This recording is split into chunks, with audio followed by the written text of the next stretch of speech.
Good day, my name is Joseph Daniel Blast. I'm 19 years old and I'm from the city of Parañaque.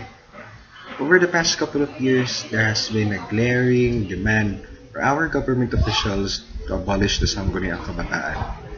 This for the sole reason that Sangguniang Kabataan is no longer serving the reason for which it was enacted for.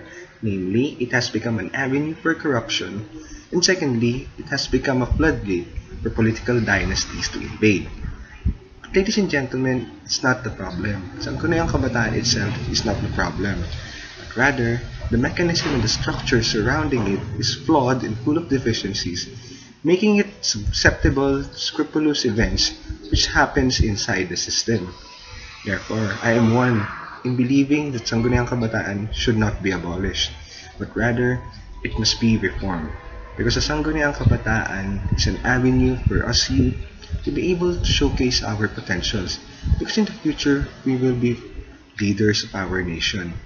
And by having the Sangguniang Kabataan, we will have a breeding ground wherein the youth can harness their potentials towards nation building and social awareness to contribute to our society's development. I would like to discuss my reforms in several sub-levels. First is the qualifications.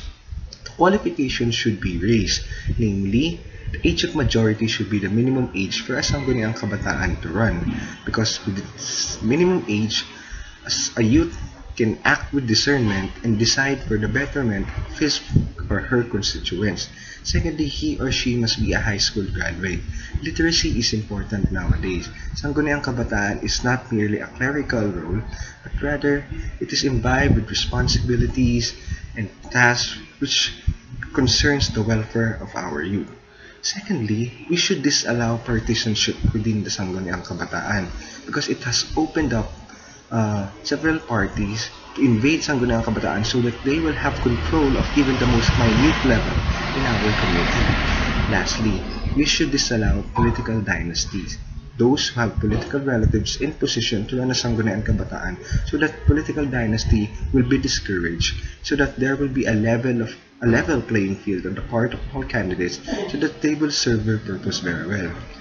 Now, I believe Sangguniang Kabataan will serve its purpose. That is to breed potential youth leaders of our nation. So, it is not proper to abolish it, but to improve the structure for a better society in the near future.